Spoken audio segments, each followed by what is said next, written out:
have to ask yourself this.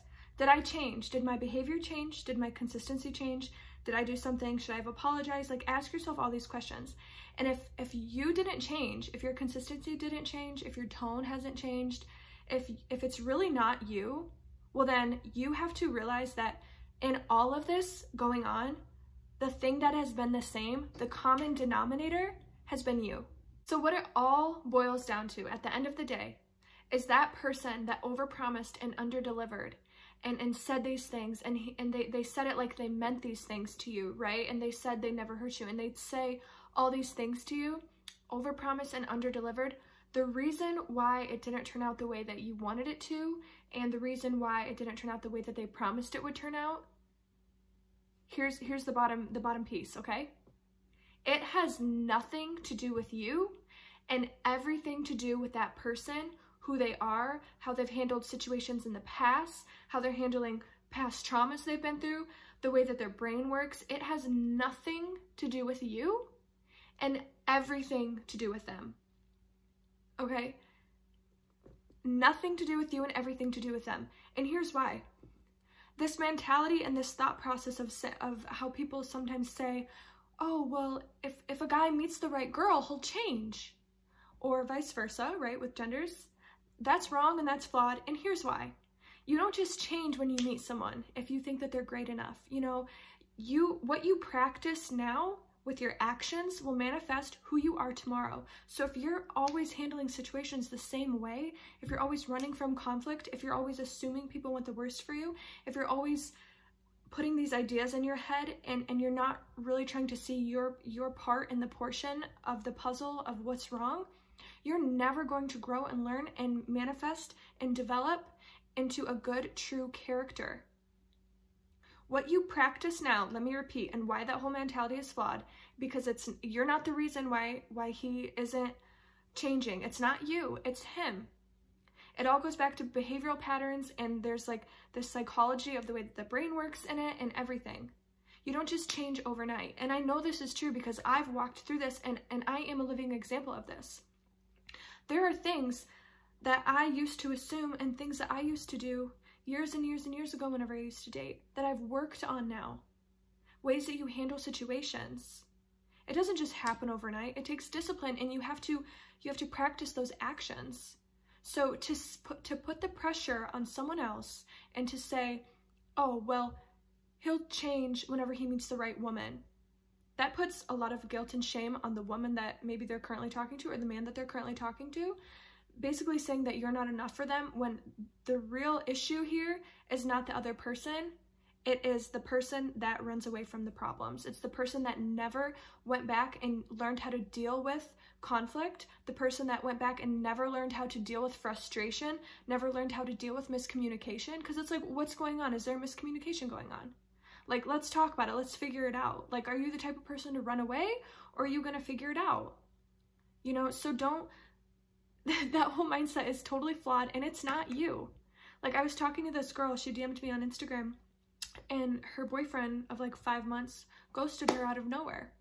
There is a point where you have to sit down and you literally have to think, okay, and you can ask someone that you know and trust, like, do you think that I was being rude here? Do you think that I'm wrong in this situation? Like, what is your opinion on this whole situation that's going on? Do you think that I did this? Do you think that I deserve this? Am I wrong? You know, ask someone what they think that you know and trust, and let them give you feedback. And if the majority of the time it's really not you, then you just have to come down to, where can you grow? Where can you learn? And if it's not you, if the people are telling you that it's really out of your control, like this particular girl that I was talking to is completely out of her control. He completely ghosted her. That's what happened with me too, multiple times, hey. But it all boils down to, it's them and it's not you. And people can overpromise and underdeliver. And it's not fair, but that's the way it is. And it's better to see things now than to watch it happen later in the future, whenever you're more emotionally invested, physically invested, spiritually invested. The common denominator in this whole thing has been you. That's not an excuse for us to not, you know, see where we're flawed. Like I said, take your situation, bring it to someone that you know and that you trust, and try to figure out your piece to the portion. But if there's honestly, like, sometimes it's literally just not you. Like sometimes it's literally just not me. Like sometimes you talk to someone and they are literally just full of garbage. Like sometimes they just overpromise, underdeliver, and then they become inconsistent even though they say they'll be consistent, and it has nothing to do with you, everything to do with them. But there are situations where that happens and you will be the common denominator, and you just have to know and realize in that moment that it's not you, it's them. You deserve more than that. The right person will be striving towards, obviously there's not perfection, but striving towards relationship growth, will be striving towards relationship error fixing, will be striving towards all these things on their own individually. You know, there's a lot of important components that make up a healthy relationship, and a person has to want a healthy relationship and to really see their flaws. One thing that I'm learning is that I never used to handle conflict very well, and I used to be like afraid because I wouldn't want to bug people and I wouldn't want to seem needy and all this stuff. But it's like at the end of the day, you know, your needs have to be met too. It's two people that should be whole coming together to create like this union, right? It's not, you both have to be whole. It can't be this like, oh, I don't know who I am situation.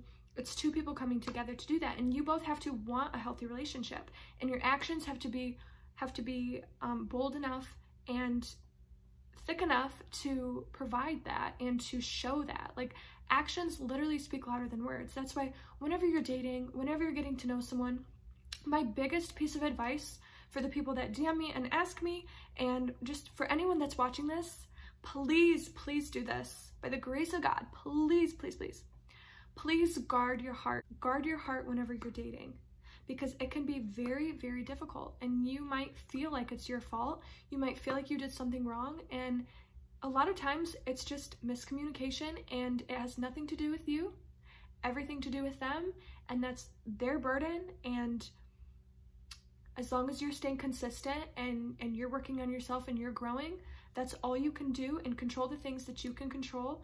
And someone will come along whenever it's the right timing, in God's timing, and it will be better, and it will be the best choice. Okay? Don't be a doormat. It's okay to voice your opinion. Know that it's not you, unless it is. Again, what it really boils down to, and I just want you to take this and drill this into your head and know this, because you are valuable, you have worth, you deserve to be in a good, healthy, thriving relationship.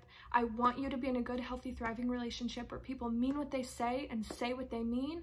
What it really boils down to, guys, is that that person has not taken their previous life experiences and used them to purify their character, refine their character, and grow who they are.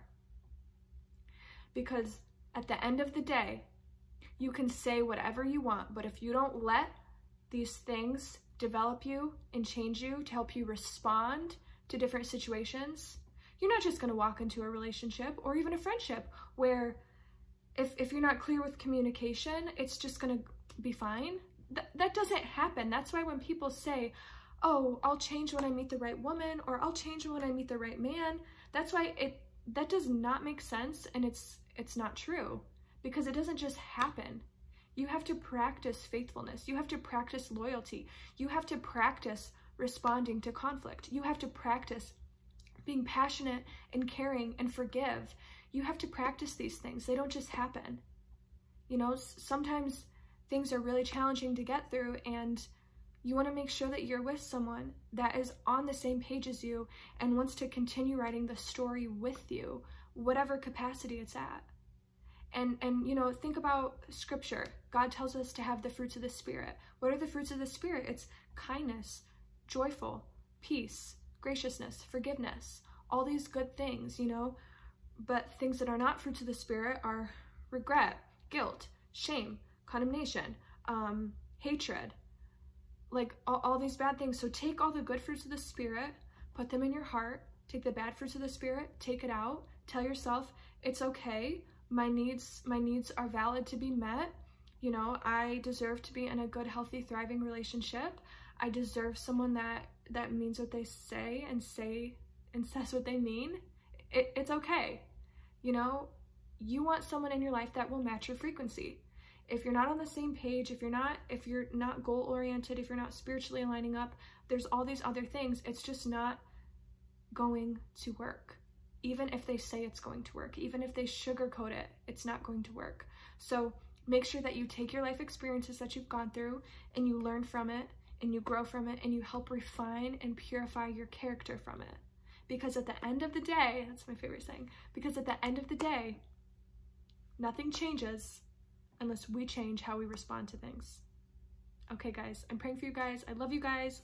Put your comments down below. I will talk to you later. Bye.